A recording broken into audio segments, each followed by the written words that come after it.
Pues el seminario de hoy, bueno, como ha comentado Antonio, lo vamos a exponer Juan Manuel Paz, que es profesor del Máster Universitario MUCON de Simulación en Ciencia e Ingeniería con Consol Multiphysics, y él es profesor de la asignatura de Ingeniería Química y Baterías y Pilas de Combustible, y yo que soy director académico del máster. El, el seminario de hoy está dividido en dos partes, ¿eh? La primera parte la impartiré yo y aquí veremos una introducción general al modelado en ingeniería química y diseño de baterías con Consol Multiphysics. Veremos cuáles son las herramientas y funcionalidades que nos ofrece el software para hacer este tipo de simulaciones. Y después veremos qué posibilidades de formación tenemos en esta área, ¿no? En la área de las simulaciones en ingeniería química y diseño de baterías. Y veremos pues qué recursos hay dentro del Máster Universitario Online para ingeniería química y diseño de baterías. En la segunda parte, pues tenemos el placer de contar con una pequeña masterclass que nos va a dar el profesor Juan Manuel Paz García, donde nos va a mostrar un par de modelos que intentará, dependiendo del tiempo disponible, pues desarrollando más rápidamente o con más detalles, que son estos dos: un reactor discontinuo con ciertas tareas de optimización y también una batería de ion litio sometida a ciclo de carga y descarga y el comportamiento térmico. Muy bien, pues voy a comenzar con la introducción a estas simulaciones con Consol Multiphysics. Dentro del software del entorno de simulación de Consol Multiphysics podemos realizar simulaciones dentro de cuatro grandes áreas, que son simulaciones de tipo mecánico, de fluidos, de electromagnetismo y de tipo químico, que son en las que nos vamos a centrar hoy. En este software, lo que podemos, una de las peculiaridades que tiene y una de sus principales características es que podemos realizar fenómenos multifísicos, es decir, fenómenos acoplados. De forma que podemos estudiar dos o más fenómenos físicos que se influyen mutuamente sin ningún tipo de limitación sobre el número de combinaciones de diferentes físicas que podemos producir. También, evidentemente, se puede trabajar con una sola física, por ejemplo, solamente con flujo de fluido o solamente con mecánica estructural. En este caso, la ventaja es que el entorno de simulación es siempre el mismo y el modo de trabajo y el flujo de trabajo también es similar, ¿vale? Bueno, pues con Consol Multiphysics, como pueden ver, se pueden simular sistemas y fenómenos en todos estos grupos que he mencionado y algunos más que aparecen aquí: calor, acústica. Podemos hacer cálculo de optimización, podemos escribir nuestras propias ecuaciones, y todos estos fenómenos los podemos acoplar en simulaciones multifísicas. Esto es simplemente una muestra de los diferentes tipos de simulaciones que podemos hacer. Por ejemplo, en transferencia de calor, aquí tenemos el ejemplo del enfriamiento dentro de un molde de inyección de plástico, por ejemplo. En mecánica estructural podemos hacer simulaciones de CFD, de Computational Fluid Dynamics. Por ejemplo, en este caso es la tobera de propulsión. De electromagnetismo, por ejemplo, un transformador, el sistema de AC/DC, acústica, radiofrecuencias, etcétera. Es decir, que es la cantidad de modelos diferentes que podemos simular es tremenda. Por ejemplo, aquí en el caso de ingeniería de reacciones químicas, pues tenemos el ejemplo hecho de un filtro de un motor diésel. Bien, esto que están viendo ahora es la estructura del software, ¿no? Hay un paquete principal. Voy a poner el puntero. Exacto. Tenemos la plataforma principal del producto, donde vienen pues todas las herramientas básicas que nos permiten realizar las simulaciones. Y después podemos ir añadiendo diferentes módulos en función de las necesidades concretas y las simulaciones que queramos realizar. En el caso que nos compete en el seminario de hoy, nos centraremos en los módulos de ingeniería de reacciones químicas, que es este grupo que aparece aquí en medio resaltado ahora, y más concretamente en estos dos módulos adicionales, que son los módulos de ingeniería de reacciones químicas y de diseño de baterías. El módulo de ingeniería de reacciones químicas lo que nos aporta pues son herramientas y son interfaces físicas concretas. Cuando hablamos de interfaz física, nos hablamos de un conjunto de herramientas específicamente que contiene específicamente las ecuaciones para resolver ese tipo de problemas. Entonces aquí lo que nos aporta son las ecuaciones necesarias para resolver pues todos los problemas de transporte y de las reacciones de las químicas que tengamos presentes en nuestro modelo. Entonces, concretamente podremos especificar cuál es la cinética química del sistema que queramos resolver y eso acoplado con el transporte de masa, es decir, por ejemplo, aquí se refiere a la difusión, por ejemplo, la que viene a través de la ley de Fick, o, por ejemplo, también en medios porosos, mediante difusión de Knudsen, por ejemplo. El transporte de momento, que puede ser tanto en flujo laminar monofásico como multifásico, y con fluidos newtonianos o no newtonianos, también a través del flujo de fluido a través de matrices porosas, etc. Y el transporte de energía. Esto se refiere pues, a transferencia de calor, donde podemos realizar simulación de transferencia de calor por difusión de calor, convección y también problemas de radiación. Claro, todos estos fenómenos de transporte pues, vienen especificados por sus correspondientes leyes de conservación. Bien, estas son las interfaces físicas de ingeniería de reacciones químicas y también de fluidos y de transferencia de calor que tenemos disponibles con los módulos de ingeniería de reacciones químicas y también de diseño de baterías. ¿Vale? Aquí tenemos el transporte de masa y las reacciones. En esta parte superior, en esta rama de transporte de especies químicas, podemos elegir cualquiera de ellas dependiendo del tipo de problema que necesitemos resolver. Y también el transporte de momento, que se refiere a flujo de fluido, y en transferencia de energía, es decir, a transferencia de calor. ¿Vale? Una interfaz muy específica para el ajuste cinético de las ecuaciones y la simulación cinética es este de aquí, que tiene el nombre de Ingeniería de Reacciones, Reaction Engineering, donde aquí, una de las características principales es que podemos directamente escribir cuál es la ecuación estequiométrica de las reacciones que tienen lugar en el sistema. Este módulo entonces, de ingeniería de reacciones químicas entonces nos da ecuaciones para transporte y la cinética de reacciones de especies químicas. Este transporte lo podemos hacer tanto en soluciones concentradas a través de las leyes de Maxwell-Stefan o en soluciones diluidas y en medios libres y porosos. Es decir, que tenemos ecuaciones para ambos casos. En la cinética de reacción puede seguir la ley de acción de masa, que digamos esta es la acción que viene por defecto, pero también nos permite escribir nuestras propias expresiones analíticas para, digamos, las velocidades de reacción. Y podemos resolver tanto reacciones homogéneas en un líquido homogéneo como heterogéneas. Por ejemplo, si vemos partículas, como ocurre en la batería de litio, donde tenemos intercalación de litio dentro de las partículas de la matriz porosa del electrodo, ¿no? Flujo de fluidos, podemos resolver, acoplar con las reacciones flujo laminar y flujo medios porosos, y el transporte de calor, pues tanto por conducción, convección, radiación, y hay un término fuente de generación que proviene del calor de reacción de las reacciones químicas que tengamos en el sistema. Bien, la estrategia de modelado en el módulo de ingeniería de reacciones químicas es la siguiente. Hay dos niveles que se suelen hacer en orden, ¿no? El primer nivel es resolver un modelo independiente del espacio.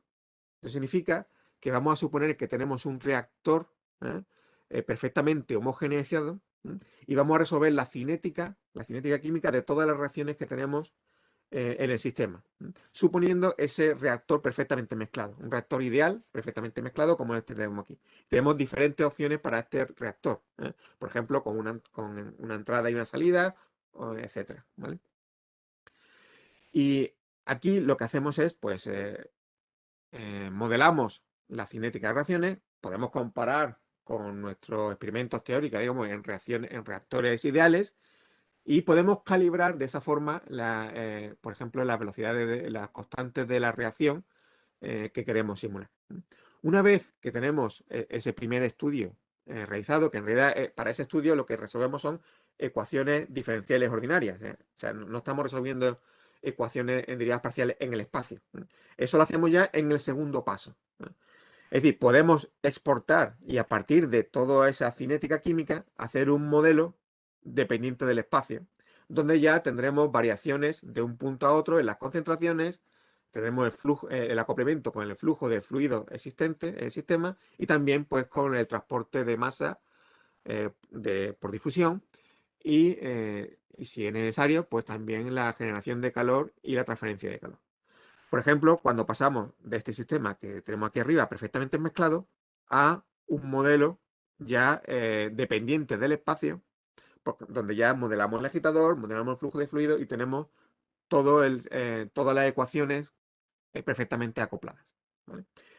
Esta herramienta, existe una herramienta específica para pasar del modelo independiente del espacio, perfectamente mezclado, al modelo dependiente del espacio, que ya más detallado y más próximo al modelo real que queremos simular. ¿Vale? Bueno, en el sistema perfectamente mezclado, como pueden ver aquí, utilizaríamos esta interfaz física de ingeniería de reacciones y aquí especificamos cuál es la cinética química que tenemos presente, ¿no? Entonces, especificamos todas las reacciones con su velocidad de reacción y las especies químicas que intervienen en esas reacciones. Bueno, pues aquí tenemos en esta interfaz física, tenemos todos los ajustes para especificar esas reacciones.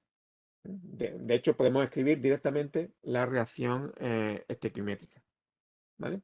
Y especificar pues la velocidad de reacción, siguiendo las diferentes leyes, la ley de acción de masas o cualquier otra ley que nosotros queramos especificar. ¿Vale? El ajuste de las reacciones se puede también hacer de forma automática, es decir, que el software nos permite balancear de forma automática la estequiometría de las diferentes especies, de las diferentes especies dentro de la reacción. ¿Vale? Y todo en esta parte también se puede, si es necesario, deducir las propiedades termodinámicas del sistema mezclado que tenemos. Es decir, las propiedades de mezcla, tanto gas-gas como gas líquido, como líquido-líquido, resultante de las diferentes especies que tenemos en el disolvente, o bueno, tenemos una mezcla multicomponente concentrada donde no tenemos realmente un solvente, pero también se puede tratar.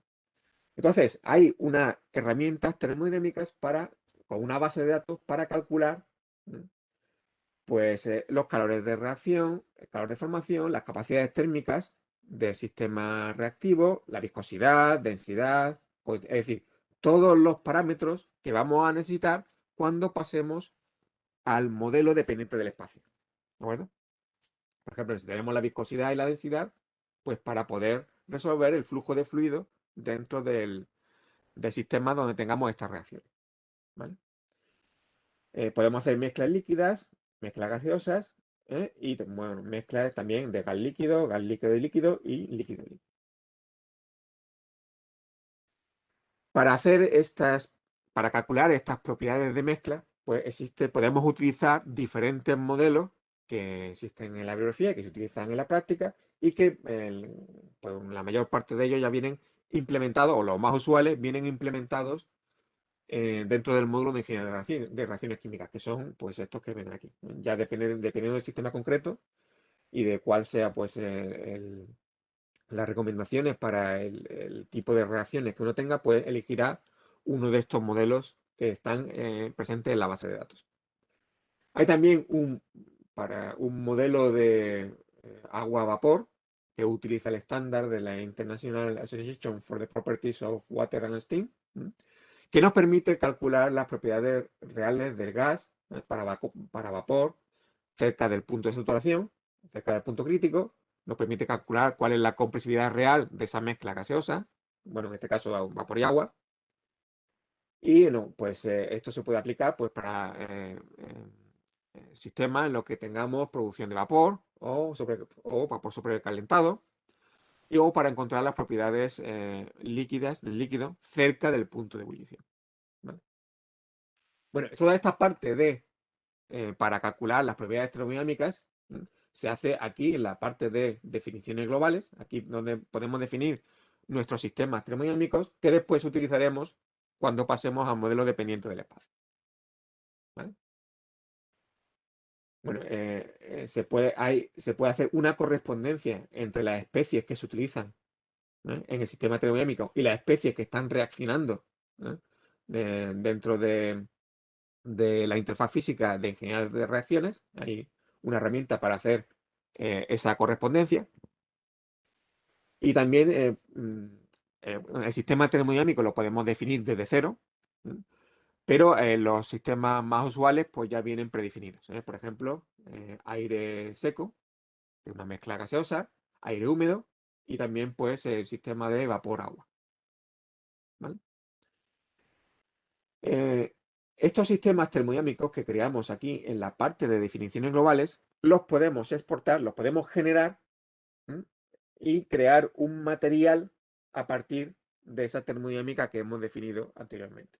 Es decir, que podemos crear el sistema termodinámico y tenemos una opción para llevar ese sistema termodinámico y generarlo como un material que nos aparecerá en el listado de materiales que después podemos utilizar en la simulación. ¿Vale? Como le he comentado, el primer paso sería estudiar un sistema perfectamente mezclado, ¿no? Para estudiar, digamos, para caracterizar bien la cinética de las reacciones químicas que están interviniendo. Bueno, una vez que tenemos esa cinética bien definida, digamos, un paso intermedio sería hacer el acoplamiento de esta cinética en el caso no isotérmico, donde ya ahí también definiríamos las propiedades termodinámicas. Bueno, y eso, una vez que tengamos ese primer estudio perfectamente mezclado con sus propiedades termodinámicas, es cuando ya tenemos disponibles pues todas las propiedades de transporte para su uso en los modelos dependientes del espacio. Bien, voy a hacer aquí un pequeño inciso porque, claro, uno de los problemas fundamentales en ingeniería química es que, bueno, pues si tenemos varias ecuaciones acopladas unas con otras, algunas son reacciones parásitas, que digamos que influyen en una reacción principal, no se conocen a veces bien pues cuáles son las constantes cinéticas de esa reacción. Entonces, muchas veces lo que uno tiene que hacer es un estudio previo de una estimación de los parámetros cinéticos de la reacción. ¿Vale? Y hay una herramienta en combinación con el módulo de optimización de Consa Multiphysics para realizar esa estimación de parámetros comparando con datos experimentales. ¿Vale? Bien, esa herramienta, que se llama estimación de parámetros, ya viene incorporada dentro de la propia interfaz física de ingeniería de reacciones. Es decir, podemos poner aquí añadir un nodo de estimación de parámetros, ¿de acuerdo? Seleccionar cuáles son los parámetros que queremos estimar, añadimos su valor inicial, porque al final lo que se hace es un proceso de optimización encontrando el valor de esos parámetros para que ajuste con los datos experimentales que tenemos, que esos datos experimentales pueden ser propios, que hayamos medido en el laboratorio, o pueden ser datos experimentales que provengan de la bibliografía. Eh,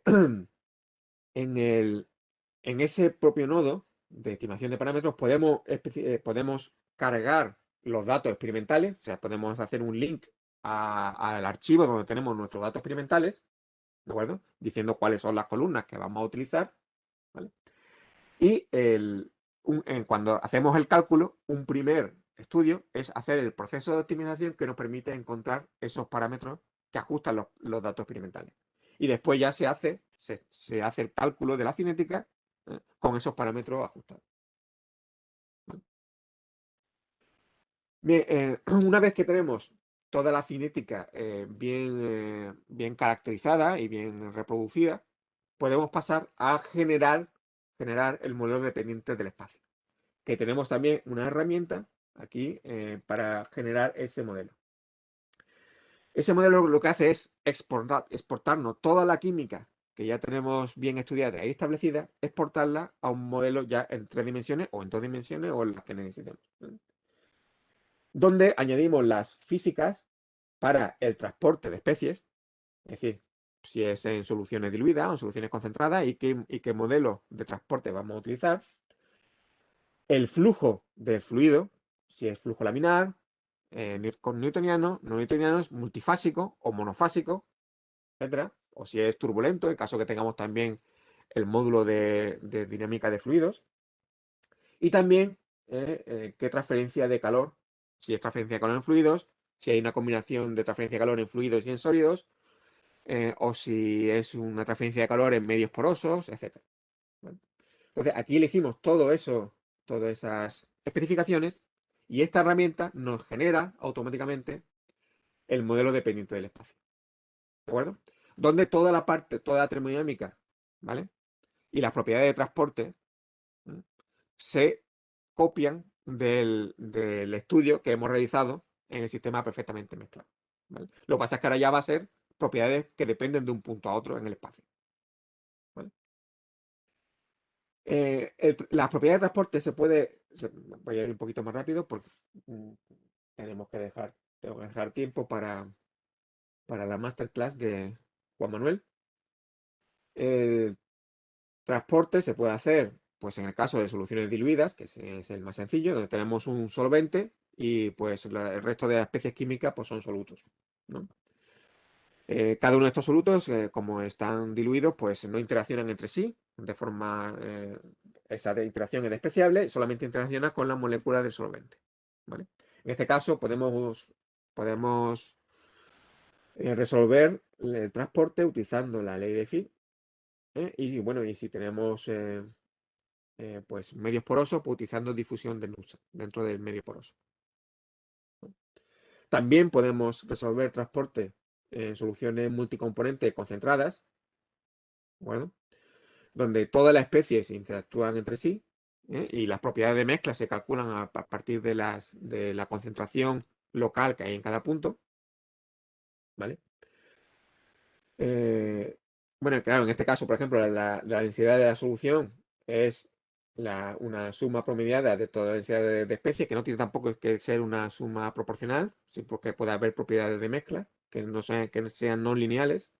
En el caso anterior, pues siempre se toma como aproximación que la densidad es la del solvente, ¿vale? Y bueno, pues para el transporte las ecuaciones son un poco más complicadas, pero ya vienen perfectamente implementadas, que son las ecuaciones de Maxwell-Stefan o de mezcla promediada, y también se puede hacer dentro de medios porosos con difusión de Nussbaum. En lo que concierne al flujo del fluido, donde están nuestras especies químicas, podemos resolver flujos monofásicos. Por ejemplo, en este caso de aquí tenemos un mezclador helicoidal, ¿vale? Que está resuelto en Consol Multiphysics.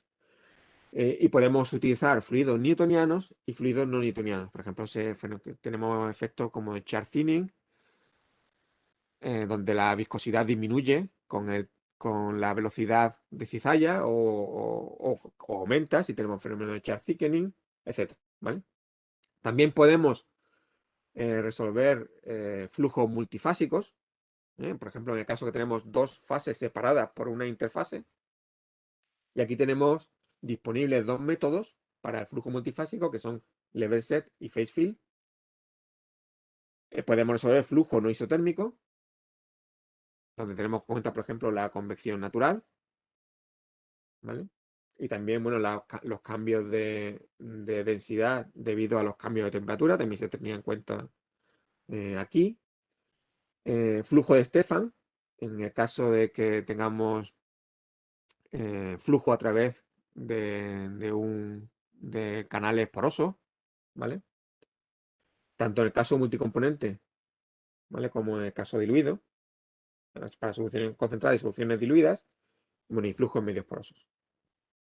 Podemos también acoplar con campos eléctricos, pues para resolver estos tipos de problemas de efectos electrocinéticos. Por ejemplo, para hacer cálculos de flujos electroosmóticos, que es el desplazamiento de cargas en las dobles capas eléctricas cerca de las superficies cargadas. Flujos electroforéticos, es decir, que el movimiento en este caso, de los iones, debido al campo eléctrico, arrastra el fluido. o electroforesis, donde tenemos migración de las iones o partículas cargadas dentro de un campo eléctrico. ¿Vale? Las ecuaciones y todas estas, todos estos flujos se pueden calcular teniendo en cuenta diferentes grados de aproximación. Es decir, por ejemplo, si podemos considerar que hay electroneutronidad o no la hay, etcétera, dependiendo de la zona, ¿no? Bien, finalmente, pues finalmente para este módulo, voy un poco más rápido, bueno, esto es un resumen de de las funcionalidades y herramientas que tenemos disponibles con el módulo de ingeniería de reacciones químicas, que son las que he ido mencionando. Y vamos a ir un poquito, voy a comentarle un poquito sobre el módulo de diseño de baterías. Es una herramienta especializada dentro de los grupos, perdón, dentro del grupo de módulos de ingeniería química para diseño de baterías, donde con él pues podremos modelar y simular los principales tipos de baterías. ¿De acuerdo? Es fácil de usar porque, digamos, ya vienen pues con la física bien establecida, de forma que nosotros tenemos que poner las condiciones y la geometría concreta de nuestras baterías y utilizar pues las condiciones de contorno y ecuaciones que ya vienen predefinidas. Por ejemplo, por ejemplo, ya hay unas interfaces físicas predefinidas para calcular las densidades de la distribución de densidad de corriente primaria, secundaria y terciaria, que son diferentes niveles de aproximación para calcular las corrientes que aparecen dentro de las baterías.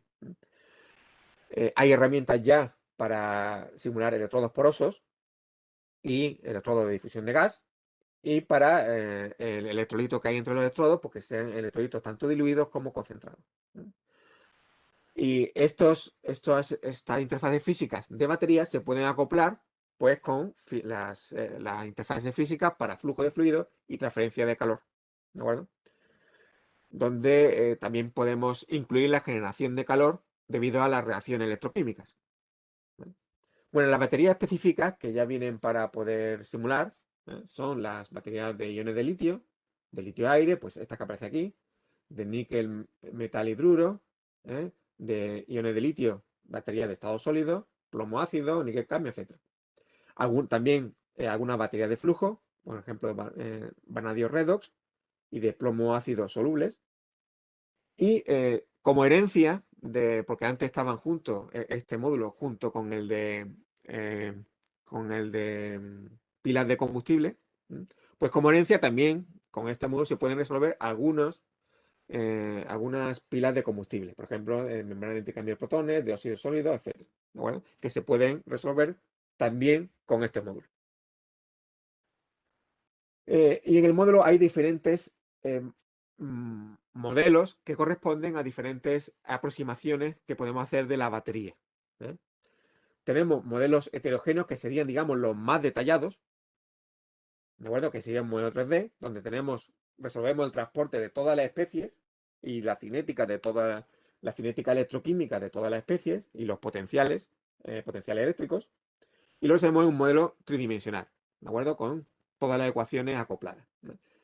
Y heterogéneo significa pues que incluso resolvemos dentro de las partículas, pues cómo es la difusión, por ejemplo, una batería en litio, cómo es la difusión del litio dentro de las propias, de la intercalación de las partículas del litio del litio dentro de las partículas de la batería, ¿vale?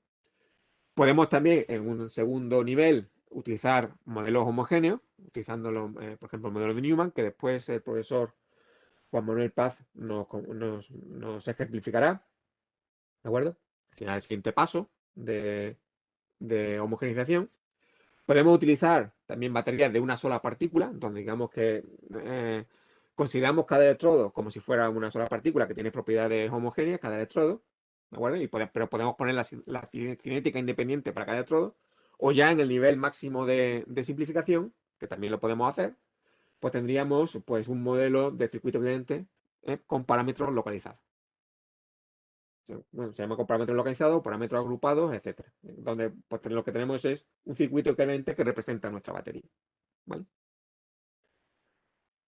Bueno, las interfaces hay interfaces específicas para modelar batería, por ejemplo, ion litio. En este caso lo que tenemos son los modelos de más alta fidelidad. que son estos de aquí, estos dos primeros, ¿de acuerdo? Donde aquí se calculan los balances de carga en electrodos y electrolitos, el balance de material para la sal del electrolito, se hace el balance energético, es decir, el calor, incluyendo el calor generado en las reacciones electroquímicas, ¿de acuerdo?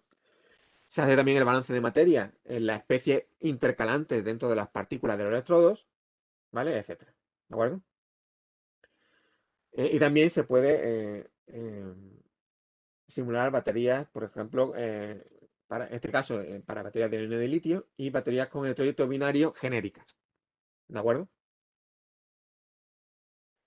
Después tenemos, como he comentado, em, interfaces físicas para unos modelos más simplificados de baterías, que son, que son la batería de partícula única, la batería de parámetros concentrados o localizados, ¿de acuerdo? Y el circuito equivalente de Barclay. Otras interfaces de baterías adicionales, pues tenemos para la batería de plomo ácido. Y después, ya cualquier otra batería que no esté específicamente puesta, también la podemos modelar. ¿Por qué? Porque tenemos también disponibles las interfaces genéricas de electroquímica para calcular las distribuciones de corriente primaria, secundaria y terciaria, ¿eh? Que nos permiten calcular las corrientes en cualquier sistema de electrolitos y electrodos. Es decir, que en realidad podemos simular cualquier batería, aunque no haya una, una, una interfaz específica para los casos más comunes, ¿vale? Hay también el módulo de diseño de baterías viene con una biblioteca de materiales que se utilizan en las baterías más comunes, tanto para electrodos y electrolitos. Y bueno, pues con esto termino la descripción del módulo de diseño de baterías.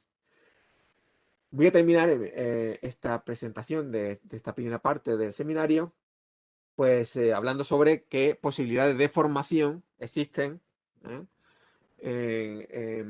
En ingeniería química y diseño de baterías con Consul Multiphysics. Entonces, tenemos un máster universitario online, ¿eh? Es totalmente online, no hace falta desplazarse para realizarlo, que es sobre la simulación numérica en ciencia e ingeniería con Consul Multiphysics, ¿vale? Ya vamos, está abierto ahora mismo la inscripción para la tercera edición. Ya llevamos, ya estamos entonces preparando la tercera edición que empezará en octubre de este año y llegará hasta junio del 2022. Este máster está dividido en 2 semestres. El primer semestre va de octubre a enero y aquí lo que se ven son las asignaturas básicas que lo que nos enseña es pues, las interfaces físicas básicas con las herramientas para realizar el modelado general con Consul Multiphysics. Modelado bueno, y también, por ejemplo, los aspectos matemáticos, los resolvedores numéricos, la geometría, etc. En el segundo semestre, es donde que va de febrero a junio, es donde se ven las asignaturas de aplicaciones concretas. Por ejemplo, ahí ya es donde se ven, aquí que pueden ver cuáles son las asignaturas. El primer semestre tenemos las asignaturas básicas que nos enseñan todos los aspectos del modelado con Consul Multiphysics, general en ciencia e ingeniería. Y en el segundo semestre, pues tenemos las asignaturas de aplicación. Por ejemplo, tenemos una de mecánica estructural y acústica, donde vemos ya los módulos concretos, los módulos ya especializados. Otro de dinámica de fluidos computacional y transferencia de calor, electromagnetismo y dispositivo electromagnético. Y el que nos interesa en este caso, en el que estamos hablando en este caso, es la asignatura de ingeniería química y baterías y pilas de combustible, que es la asignatura impartida por el profesor Juan Manuel Paz García. Aquí se ven pues todas las herramientas y funcionalidades que le he comentado, pues se ven con detalle, se ven todas las ecuaciones, se hacen se hacen ejemplos, ejercicios, etc. Y también evidentemente también se explican y se recuerdan. El profesor Juan Manuel Paz nos podrá, si ese caso, hablar más un poco de la asignatura, pues todos los fundamentos básicos de ingeniería química y de baterías que nos hacen falta para hacer las simulaciones, ¿vale? Hay también una asignatura de optimización y trazado de partículas y finalmente el trabajo fin de máster que hace cada alumno para terminar. Bien, este es el contenido de la asignatura de Ingeniería Química y Baterías y Pilas de Combustible que tenemos en el máster, donde vemos el módulo de Ingeniería de Reacciones Químicas con su acoplamiento multifísicos, vemos la interfaz de Ingeniería de Reacciones Químicas que le he mostrado, y bueno, y mucho más. Vemos todo la parte de establecer los sistemas termodinámicos con sus propiedades termodinámicas y se repasan los fundamentos teóricos y qué modelos termodinámicos tenemos disponibles. Y dentro de la parte de electroquímica, pues veremos se ven las interfaces de corrientes primarias, secundarias y terciarias y también las interfaces concretas, tanto los modelos simplificados como los modelos, digamos, de más alta fidelidad de baterías. Por ejemplo, el de ion litio es el más, digamos, el que más actualidad tiene por la revolución que estamos teniendo ahora mismo, pues con los coches eléctricos y todo esto, el que más interés hay hoy día, ¿no? Si quieren más información sobre esta posibilidad de formación, pues simplemente pueden entrar en la página web del máster, que es esta aquí, multifísica.uma.es. En este máster colabora Allen Software Científico, la propia empresa Consol, la Universidad de Málaga y, bueno, y más universidades que tiene profesorado. Y, o escribirme un correo y les puedo responder a cualquier consulta que tengan sobre el mismo. Y bueno, pues este es un breve resumen de los puntos que se tocan en el máster. Y por mi parte, nada más. Muchísimas gracias por su atención. Y voy a finalizar la presentación. Y nada más, por mi parte mucho más. ¿Qué es lo que viene ahora? Pues ahora el profesor Juan Manuel Paz, que veo que está por aquí. ¿Me oye, Juan Manuel? Hola, muy buenas. Bueno, pues nos va a dar una pequeña masterclass sobre, en este caso, de baterías. Y nada más, muchas gracias por su atención. Después, al final, pues tendremos un breve turno de preguntas y respuestas. Y nada más, le dejo con él. Muchas gracias. Juan Manuel, cuando quieras. Muy bien. A ver. Necesito permiso para compartir, ¿no? Ahora, vale. Perfecto. Pues nada, comparto pantalla para empezar. Vale, creo que estoy compartiendo pantalla ya, ¿no? Bueno, pues esta sería la... puedo quizás... si lo pongo así se ve pantalla completa. Me falta un poco de Sí. práctica con el Cisco, sí. Vale, bueno, pues nada, pues muchas gracias, Emilio, por la presentación y como has comentado, voy a intentar hacer una clase un poco apresurada, mostrando algún ejemplo sobre el contenido que se ve durante la asignatura, durante el curso de Ingeniería Química y Baterías.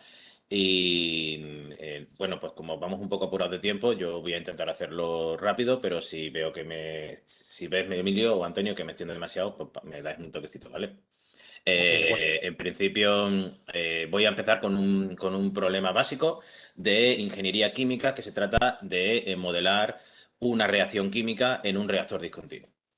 Es decir, en particular vamos a utilizar la hidrólisis del óxido de propileno catalizada por medio ácido para formar propilenglicol en un reactor discontinuo de tamaño más o menos pequeño, de 5 litros. Y este reactor, en fase líquida, por supuesto, lo vamos a modelar tanto como reactor isotérmico como un reactor no isotérmico para ver el acoplamiento entre los efectos térmicos y los efectos cinéticos. Esta reacción la vamos a modelar como si fuera reacción de primer orden.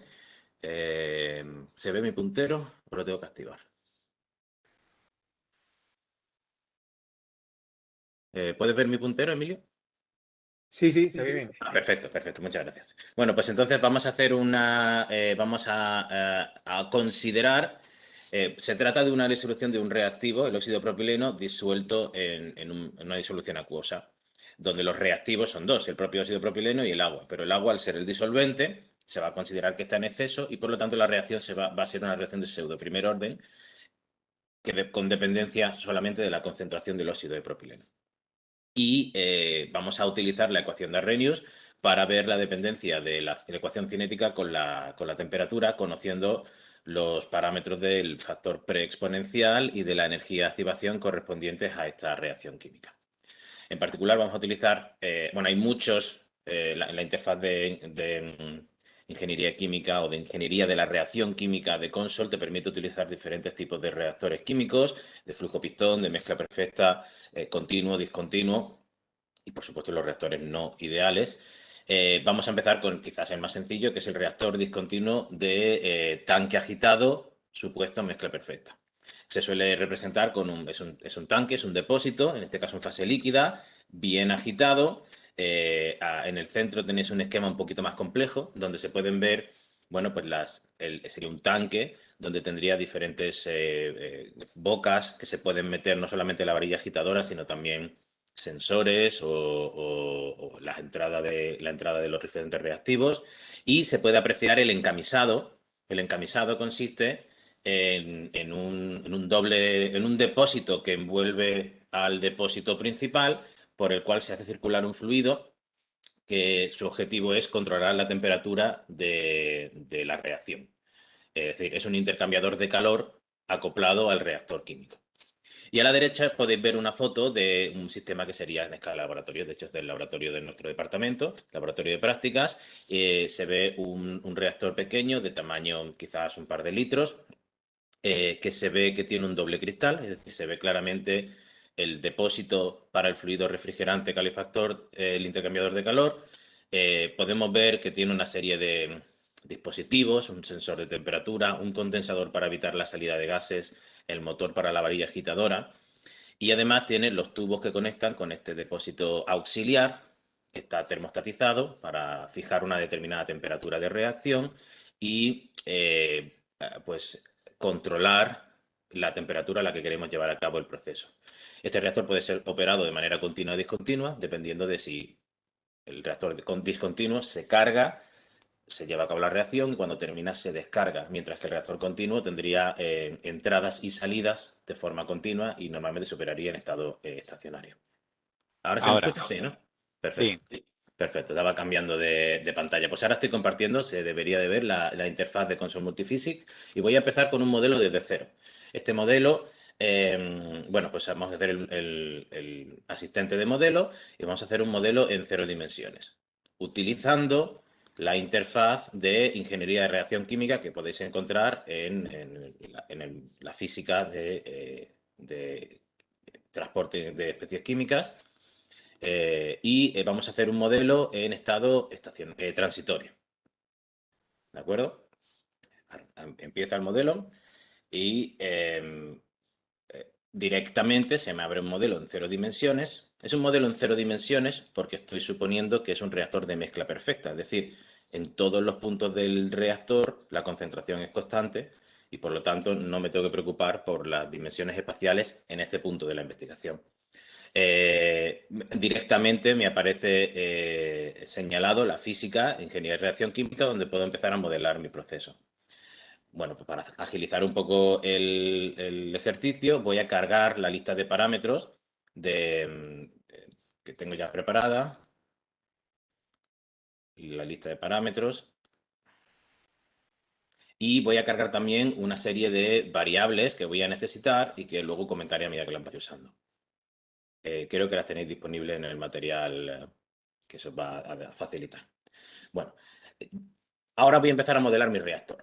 Lo primero que tengo que hacer para modelar el reactor, bueno, pues es decidir qué tipo de reactor voy a utilizar. Directamente en el módulo de ingeniería de reacción química me aparecen las opciones de utilizar los reactores ideales más comunes. Yo voy a utilizar un reactor tipo batch, es decir, un reactor discontinuo. Además, voy a trabajar en fase líquida, lo especifico. Y de momento voy a excluir el balance de energía. Después, lo siguiente que tenemos que hacer es especificar la reacción química con la que vamos a trabajar. En este caso, la reacción, como hemos dicho antes, es la hidrólisis del óxido de propileno, en este caso C3H6O, más agua, H2O, para dar C3H8O2, el propilenglicol. Bueno, pues Consol nos permite establecer las reacciones químicas utilizando pues su formulación elemental, utilizando los elementos de la tabla periódica, o podemos también utilizar notación, pues, nombres Por ejemplo, podría haber escrito propilenglicol, podría utilizar variables abstractas, es decir, A más B para dar C, dependiendo del tipo de simulación que queramos hacer. También podemos utilizar iones, es decir, si yo aquí tuviera más H más, siendo H más el protón, pues este símbolo más que aparece detrás del elemento representaría su carga iónica. Es decir, está preparado para trabajar con reacciones químicas en diferentes configuraciones según nos interese. La ventaja de trabajar de esta forma es que reconoce automáticamente los elementos y te calcula el peso molecular en función de su formulación. Podemos trabajar con reacciones reversibles, irreversibles y reacciones de equilibrio. En este caso, flecha hacia la derecha indica que va a ser una reacción irreversible. Y al aceptar, esta reacción Consol automáticamente me genera un nodo para cada uno de los compuestos reactivos y productos que van a participar en la reacción. En este caso tengo 3. El óxido de propileno, el agua y el propilenglicol. El agua, además, es un reactivo que, como hemos dicho hace un momento, va a ser el disolvente, va a estar en exceso y, por lo tanto, su concentración no va a variar. Eso nos permite considerar, tenemos aquí la opción que esta especie la podemos especificar como el disolvente de la reacción. Para verlo un poco más claro, aquí tendríamos la velocidad de reacción. Si yo la especifico como el disolvente, Consol automáticamente me considera que su concentración se puede considerar constante y la excluye de la estequiometría, no de la estequiometría, sino del balance de materia asociado a esa especie. Después podemos incluir su ley cinética. Como comentaba Emilio hace un momento, por defecto, la cinética de la reacción se va a modelar suponiendo que es válida la ley de acción de masas. Es decir, que la cinética de reacción, en este caso irreversible, va a depender de la constante cinética y del productorio de las concentraciones elevadas a los coeficientes estequiométricos. Es decir, que esta reacción parte de que su cinética sería la constante cinética, la concentración de óxido de propileno elevado al coeficiente estequiométrico, que es 1, y de la concentración de agua. Bueno, no es problema porque la concentración de agua es constante y si lo dejamos así, pues funcionaría, se resolvería sin problemas. Pero nosotros, si quisiéramos modificar esta ecuación, lo podemos modificar. Es decir, podemos considerar que es de orden 1 con respecto al óxido de propileno, que por lo tanto la constante cinética, esta constante cinética aquí es una constante cinética aparente que incluye la concentración del otro reactivo, que está en exceso, y que por lo tanto la ecuación cinética es de orden 1. El orden 1 es importante especificarlo para que Consol entienda cuáles han de ser las unidades de la constante cinética. Es decir, que podemos aceptar la ecuación cinética por defecto o podemos editarla según nos interese. También podemos, pues en este caso, especificar aquí la constante cinética con la que vamos a trabajar. Y en particular, como nosotros vamos a trabajar en este ejemplo con la constante cinética definida a través de los parámetros de Arrhenius, pues tenemos la opción de expandir y poner los valores correspondientes que van a ser, si no me equivoco, miro en mi lista de parámetros, la energía de activación y el factor preexponencial. Que he definido así. De acuerdo. Bueno, vuelvo a mi reactor. Mi reactor por defecto es de 1 metro cúbico. Nosotros vamos a trabajar con un reactor más pequeño, tamaño laboratorio, de 5 litros, que también he definido con una variable, el volumen del reactor. Y en principio creo que lo tengo todo. No, me faltan por supuesto las concentraciones iniciales, ¿vale? Es decir, es un reactor discontinuo. Vamos a suponer que está inicialmente cargado con cierta cantidad de reactivos y no va a tener producto. El producto, que es el propilenglicol, va a tener una concentración inicial 0 y mientras que el reactivo va a venir dado por una concentración inicial que yo fijo. Lo puedo fijar de forma paramétrica o escribirlo directamente en el cuadro de concentraciones iniciales. Voy a partir de 2 molar, 2 mol por litro de la concentración de reactivo y agua, pues su concentración, este valor realmente se calcula simplemente multiplicando la masa molecular del agua en gramos mol por la densidad del agua, la temperatura de trabajo, o la temperatura media, que sería aproximadamente 997 kilogramos por metro cúbico, y tendríamos la concentración inicial del agua a la temperatura inicial. Bueno, lo pongo por aquí y lo pongo por aquí, en este caso lado de lado. Y voy a hacer un estudio a 1 hora. Pues si ejecuto, creo que tengo todo. Me sale algo así. Es decir, tengo la línea azul es la concentración de reactivo que se va consumiendo y la línea verde es la concentración de productos que se va generando. Puedo representar concentraciones o también podemos trabajar, por ejemplo, con conversiones. Yo he definido aquí una variable, esta variable se llama X de la conversión del óxido de propileno, el reactivo, con lo cual me permite irme a mi gráfico y representar la variable conversión. Tendría tal como tengo aquí. Podemos además llegar a alguna conclusión. Es decir, esta reacción voy a representarlo hasta 1 para que se vea la conversión que se consigue en esta reacción. Esta reacción va en 1 hora, somos capaces de conseguir una conversión del 40 y tantos por ciento, ¿vale? Recordad que he hecho mi reacción a... voy a poner 25 grados centígrados para tener un poquito más claro las unidades. He hecho mi reacción a 25 grados centígrados.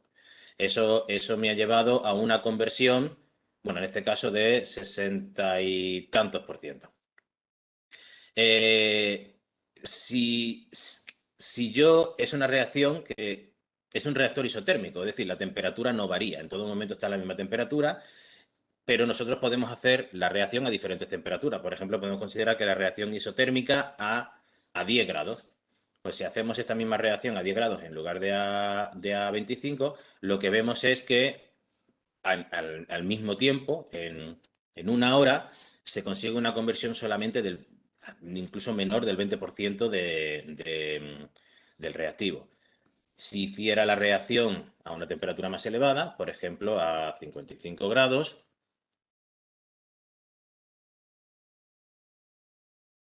la conversión llegaría prácticamente al 100% en menos de media hora de trabajo.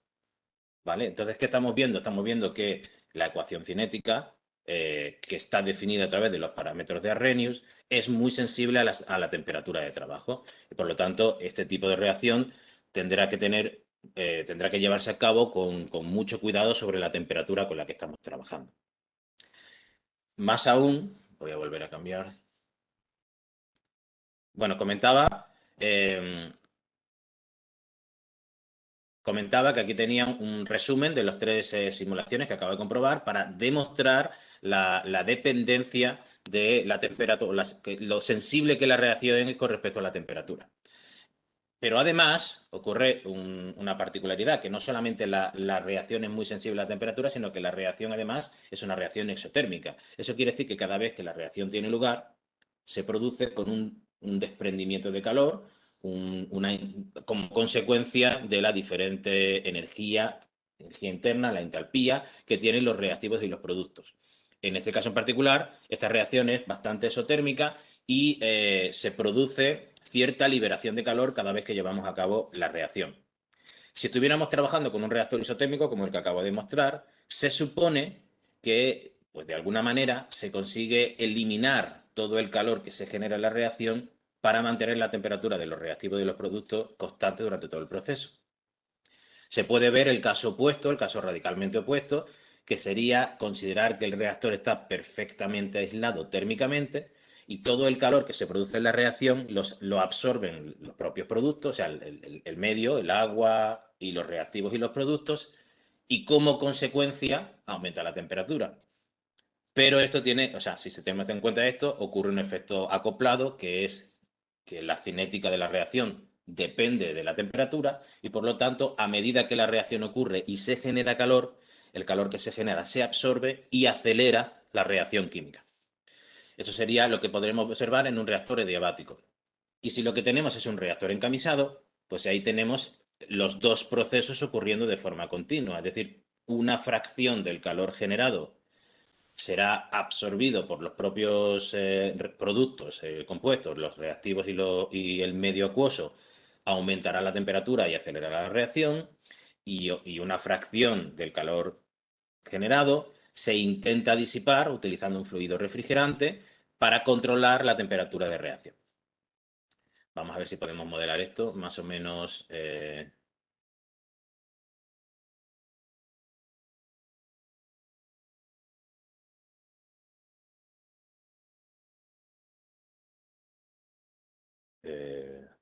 Ahora. ¿Puedes confirmar, Antonio, que veis console de nuevo? Sí, lo estamos viendo. Sí, se ve bien. Perfecto. Bueno, pues me queda tiempo, entonces lo voy a hacer de manera directa. Me voy a ir aquí al reactor químico y lo que tengo que hacer es cambiar el reactor para incluir el balance de energía. Cuando incluimos el balance de energía, le estamos diciendo a Console que sí vamos a tener en cuenta que este reactor no es isotérmico y que por lo tanto vamos a tener en cuenta el calor que se genera en esta reacción. Para ello, necesitamos fundamentalmente decirle cuál es el calor de reacción que se produce o cuál es la cantidad de calor que se produce, que se libera cada vez que la reacción tiene lugar. Por defecto, pues se aplica la ley de Hess y nos dice que el calor de reacción, la entalpía de reacción, viene dada por el sumatorio de la entalpía de los productos menos el sumatorio de la entalpía de los reactivos.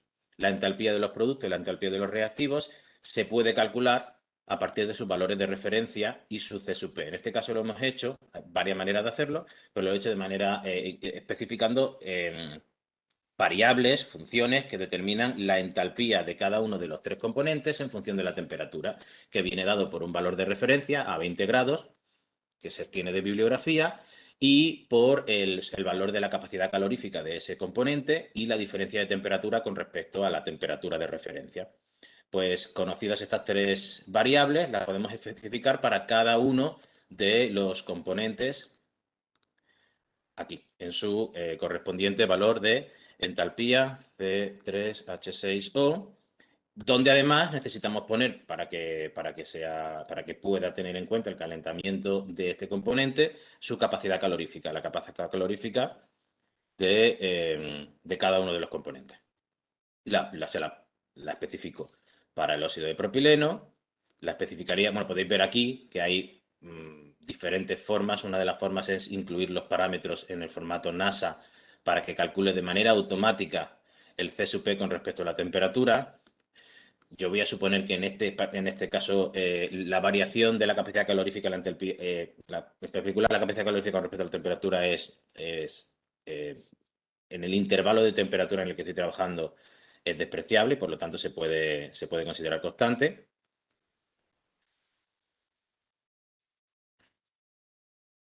Y para el C3, H8O2 y especifico también su correspondiente entalpía. Es decir, he especificado los parámetros que me permiten medir, por un lado, la cantidad de calor que se produce cada vez que la reacción tiene lugar y, por otro lado, me permite calcular el calentamiento de los propios reactivos y productos a medida que la temperatura varía. Necesito, por supuesto, también especificar la temperatura inicial de trabajo. Voy a volver 25 grados centígrados por dejarlo. Esta sería ahora la temperatura inicial a la que está mi reactor cuando tiene lugar la reacción. Ya no especifico la temperatura aquí porque en principio me viene dado por, o sea, es variable, va a variar dependiendo del proceso. Y voy a darle a ejecutar. Y podemos ver que, bueno, pues el proceso ha cambiado completamente, ¿de acuerdo? Lo que ha hecho ha sido en muy poco tiempo, creo que me he pasado, se me ha subido la temperatura y me he llegado al 100% de conversión. De hecho, ha sido demasiado alto. Lo que voy a hacer va a ser abrir el siguiente modelo, que ya lo tengo resuelto, y asegurarme de que muestro los valores ya con el formateado hecho.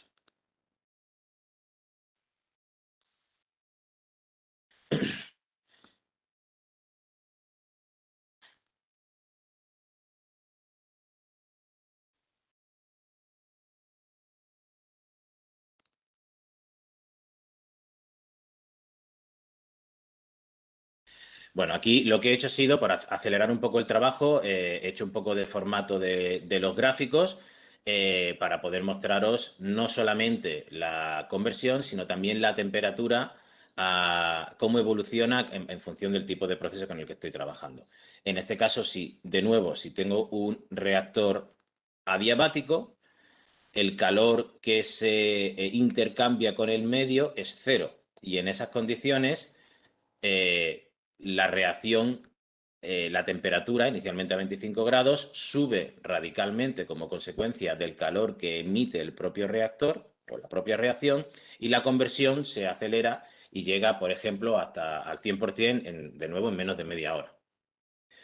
Pero aquí hay una cuestión que también hay que tener en cuenta, y es que un calentamiento excesivo de los productos, aunque es positivo porque me puede acelerar la reacción, se puede entender que cuanto menos tarde en hacer la reacción, pues más interesante o mejor es para mi proceso, pero no siempre es cierto, y por otro lado, no siempre es bueno que la temperatura suba. En este caso, por ejemplo, estamos trabajando con compuestos orgánicos que pueden ser más o menos volátiles, o pueden pasar a fase gas y perderse, o pueden descomponerse. Además, si llegamos a cerca de los 100 grados, pues empezaríamos a perder energía por la evaporación del propio disolvente, que cambiaría las concentraciones, y eso genera una serie de problemas que no necesariamente son positivos, y justifica que queramos hacer un proceso con control térmico. El control térmico se podría conseguir una vez tenemos ya implementado nuestro modelo de reacción, simplemente especificando que cierta cantidad de calor que se extrae de nuestro reactor a medida que lleva a cabo la reacción. Por ejemplo, lo podemos hacer a través de una variable, esta variable que he definido, calor extraído en el intercambiador de calor, que dependerá de cierto caudal molar, caudal másico, que corresponda de fluido refrigerante, su correspondiente capacidad calorífica y la diferencia de temperaturas y parámetros geométricos relacionados con el depósito del refrigerante. Bueno, pues para los valores para ciertos valores que podemos establecer, si llevamos a cabo la reacción en estas condiciones, podemos llegar a resultados como estos, en los que se ve claramente que somos capaces de, bueno, por un lado, es muy interesante como ocurre aquí. Mi fluido refrigerante está a 35 grados, mientras que mi mezcla inicialmente está a 25 grados. Es decir, que en la primera etapa del proceso, el fluido que hago pasar por el intercambiador de calor actúa como un activador de la reacción, es decir, calienta la reacción y la acelera, permitiendo que ocurra muy rápido. Llegado cierto valor, el fluido refrigerante pasa a estar más frío que la temperatura del reactor y por lo tanto actúa realmente como un refrigerador y controla la temperatura evitando que supere, bueno, en este caso 50 y tantos, pero al final lo mantiene por el valor de 35, que es el valor que hemos fijado, y somos capaces de llevar la reacción a conversión completa bueno, pues eso, en mucho menos tiempo y controlando la temperatura de la reacción en cualquier momento.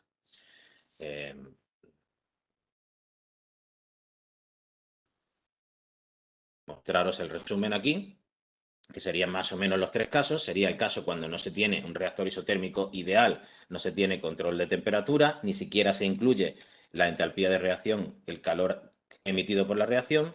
En el segundo caso tendríamos un reactor adiabático, donde todo el calor que se genera se invierte en calentar el sistema y por lo tanto la temperatura se nos dispara a valores que pueden llegar a ser peligrosos, y en un sistema de control térmico pues vemos la etapa de activación y la etapa de refrigeración, asegurando una conversión total del 100% sin que tengamos riesgo de que la temperatura se nos dispare. ¿Vale? Bueno, esto sería un ejemplo rápido. Y creo que ya voy bastante ajustado de tiempo. Quizás voy a ir un poquito más rápido para el siguiente ejemplo. Siguiente ejemplo, como comentaba Emilia hace un rato, la ingeniería química es una disciplina muy experimental. Especialmente la parte de diseño de reactores y del estudio de ecuaciones cinéticas, suele ocurrir que es necesario hacer experimentación para obtener la velocidad de reacción mediante ajuste paramétrico de las observaciones que hacemos en un laboratorio. Es decir, nosotros vamos a un laboratorio, hacemos un experimento, comprobamos cómo evoluciona la concentración de una especie con respecto al tiempo y después buscamos las constantes cinéticas o los valores de la ecuación de Arrhenius o los parámetros que permiten estudiar esa reacción. Es posible hacer para este mismo proceso un ejemplo del estilo. Por ejemplo, suponiendo que no conocemos la ecuación cinética, bueno, en este caso suponemos que no conocemos los parámetros de Arrhenius en la ecuación cinética y lo que estamos buscando es conocer cuánto vale la constante cinética para una determinada temperatura, por ejemplo, 25 grados centígrados. Y para esa temperatura llevamos a cabo un experimento, lo puedo mostrar aquí, donde obtenemos pues los siguientes valores que están aquí. En particular, no sabemos cuánto vale la reacción. Si yo ejecuto y represento gráficamente, ¿vale? Bueno, aquí he utilizado un parámetro de la ecuación cinética cualquiera que no conocía y mi pregunta es cuánto tiene que valer la constante cinética para una reacción que sí sé que es de orden 1, de tal manera que ajuste a los resultados que tengo, a mis resultados experimentales. El procedimiento habitual pues sería directamente, bueno, hay varios métodos de hacerlo, el método diferencial, el método integral, diferentes estrategias de linealización, pero nosotros lo que podemos utilizar ahora es las posibilidades que nos da Consol de acoplar el método de reacción química con el módulo de optimización. Es decir, podemos llevar a cabo una optimización para hacer el ajuste paramétrico a los valores que queramos. Cargaríamos por un lado el experimento correspondiente, estableceríamos cuál es el parámetro que necesitamos obtener de todos los que tenemos en nuestra lista de parámetros, en este caso la constante cinética para la reacción que estamos llevando a cabo. Podemos establecer unos valores, el método numérico va a llegar a la convergencia, va a dar el valor resultado con más facilidad, siempre que parta de un valor que no esté muy alejado de la solución final. Pues habitualmente lo que hacemos es hacer una búsqueda aproximada de cuánto tiene que ser ese valor, al menos el orden de magnitud, para facilitar el trabajo. Y después podemos utilizar, en este caso, el módulo de optimización. Hay una serie de métodos que permiten llevar a cabo el estudio. En este caso yo he elegido el de la Member-McQuark. Y pues si obtengo la especificación, la simulación correspondiente, Consol lo que va a hacer es buscar hacer repetidamente la simulación de la resolución de la ecuación cinética y comprobar mediante un método de mínimos cuadrados qué valor de la constante cinética es el que mejor ajusta los resultados experimentales que hemos obtenido en el laboratorio. Y presentar esos resultados, o presentar por un lado el gráfico de convergencia del error asociado a la búsqueda y directamente el gráfico con el resultado obtenido por consigna. Ahora mismo está tardando mucho, ¿no? Bueno, lo voy a abrir directamente. Lo tengo resuelto y os paso.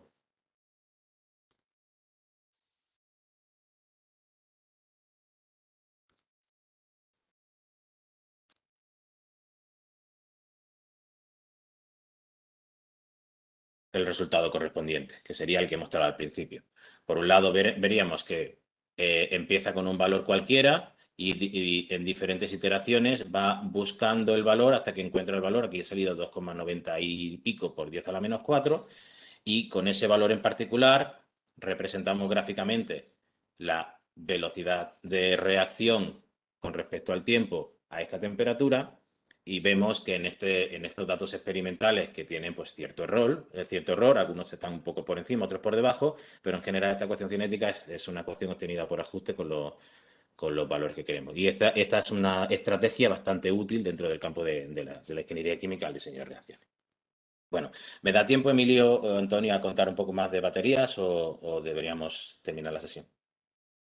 No, si quieres puedes continuar explicando. En momentos los asistentes están disponibles, Vale, perfecto. ¿vale? Bueno, pues entonces voy a hacer solo una breve introducción por presentar un modelo también de la parte de ingeniería química. Bueno, las baterías de iones de litio claramente se han convertido dentro del módulo de baterías, se le da bastante atención a las baterías de iones de litio en la asignatura, pues porque claramente son las baterías que están marcando o que han marcado un cambio radical y que tienen una importancia principal en las tecnologías que se están desarrollando ahora mismo. Por supuesto, se ven otro tipo de baterías. En particular, creo que fue en 2019 o 18, le dieron el premio Nobel a los inventores, a los padres de la batería de iones de litio, como consecuencia del impacto que ha tenido en el desarrollo tecnológico y la posible relación que tiene con el cambio hacia un panorama más sostenible de la gestión energética, de la movilidad y de la electrónica portátil. Por lo tanto, es una batería que merece mucho la pena estudiar.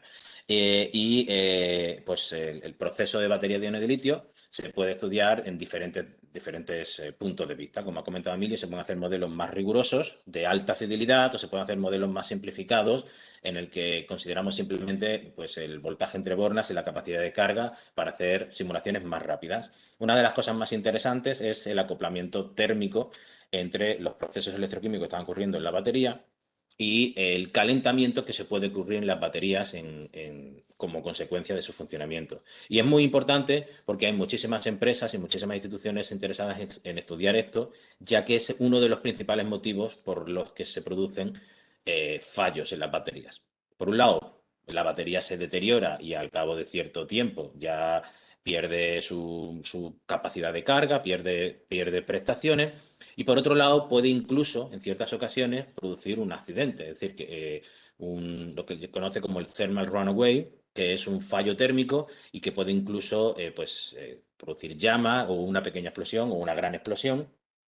Es por ello que, pues, por ejemplo, en los aeropuertos, en los aviones, han empezado a restringir el poder llevar baterías de iones de litio en el equipaje, y ahí se están intentando hacer un esfuerzo por mejorar las cuestiones relacionadas con la seguridad en este aspecto.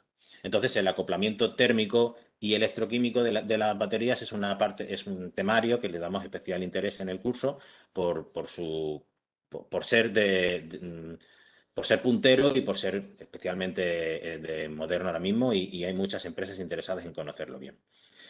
Bueno, pues en este caso, ¿cómo funciona una batería?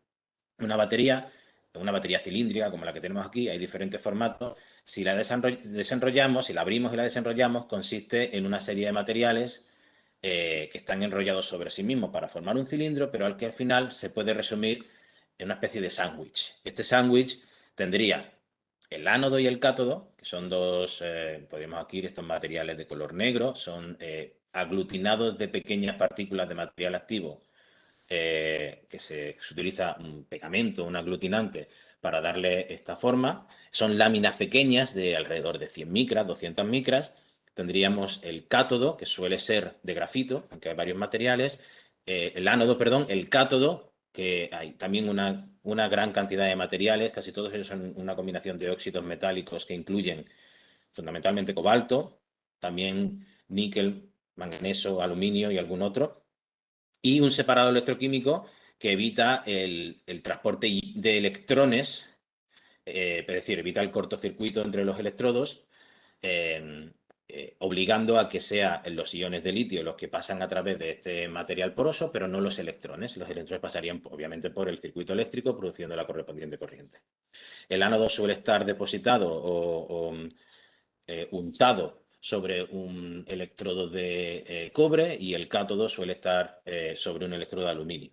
Y bueno, pues esa batería se pliega en diferentes formatos o se enrolla para formar las celdas con las que estamos trabajando. Pues este modelo de baterías o sea, este tipo de baterías se pueden modelar completamente utilizando las funcionalidades de Consul Multiphysics. Normalmente se utiliza lo que se conoce como el modelo de Newman. El modelo de Newman es un modelo de pseudo 2 dimensiones. La primera dimensión sería la dirección longitudinal entre ánodo y cátodo, o desde el colector de corriente, el cobre, al colector de corriente aluminio, pasando por los diferentes componentes, es decir, el ánodo, el separador y el cátodo, y teniendo en cuenta todas las posibles condiciones de contorno cada vez que pasamos de dominio, relacionadas con funciones mecánicas, corriente, voltaje, etcétera, contacto. Y la segunda dimensión, por eso se llama pseudodimensiones, no es tanto el eje Y o el eje perpendicular, sino que se refiere al radio de las partículas. Lo que quiere decir realmente en este modelo es que el litio, a medida que entra o sale de las partículas cuando viaja, el litio iónico, el ion, se intercala en la estructura sólida de las partículas, mediante un proceso que implica oxidación y reducción, no para pasar al litio metálico, sino para pasar a litio intercalado dentro de la estructura, o bien la de grafito, o bien la del material en el cátodo. Entonces tendríamos una segunda dimensión, que sería la dirección radial de las partículas, ya sea hacia adentro o hacia afuera, hasta llegar al 100% de su capacidad de litio, que viene especificado. Pues, perdonad, pues este modelo se puede representar voy a abrir un ejemplo, de hecho voy a abrir un ejemplo que tenéis en librería para ir un poquito más rápido. Ya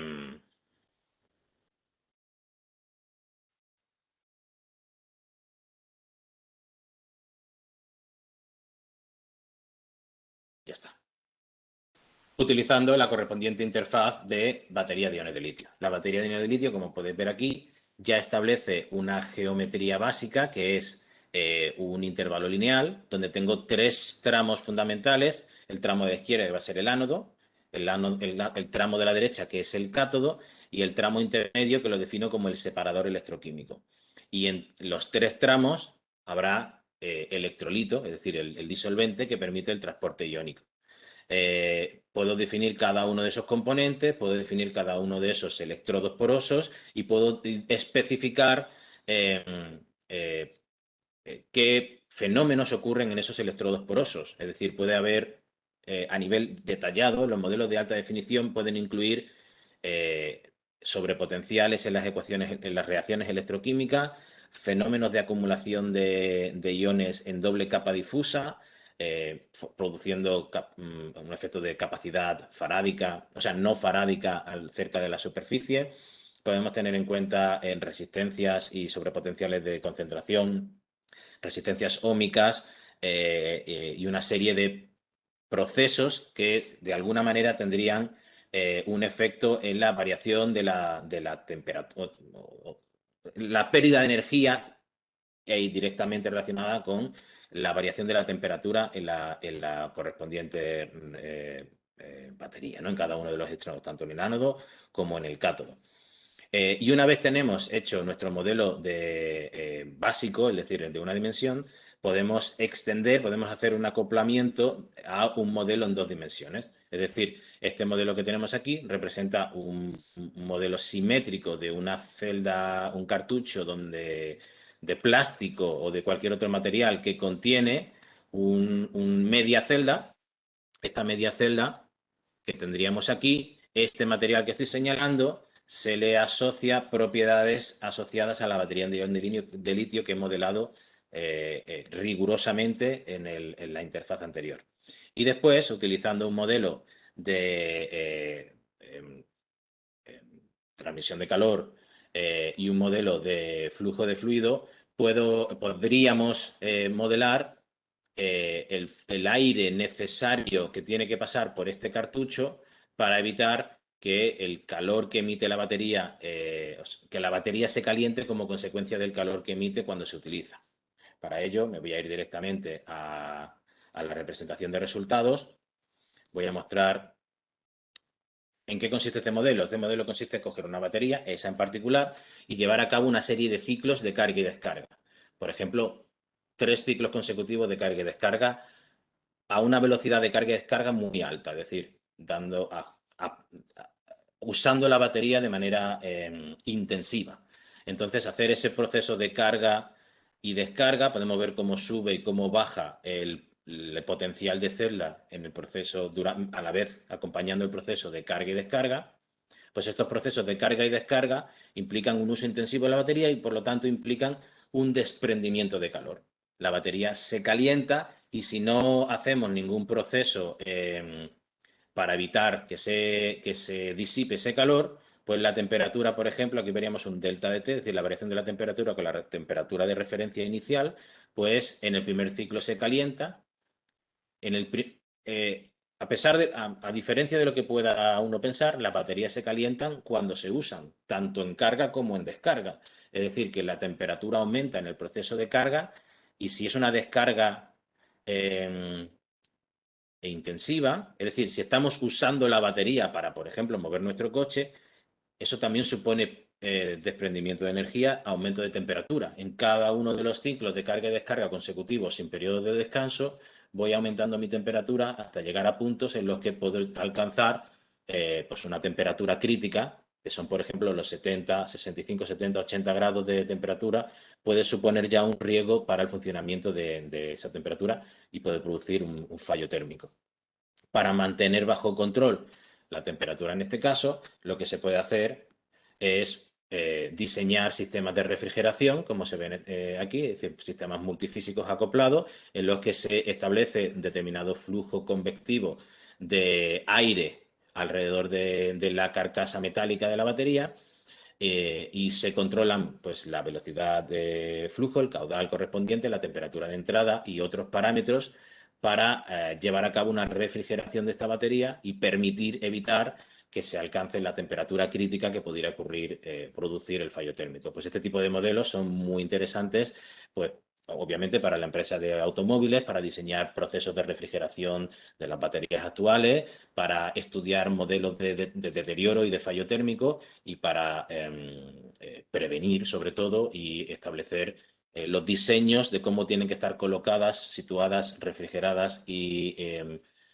conservadas las baterías durante el funcionamiento en los vehículos eléctricos y otros dispositivos.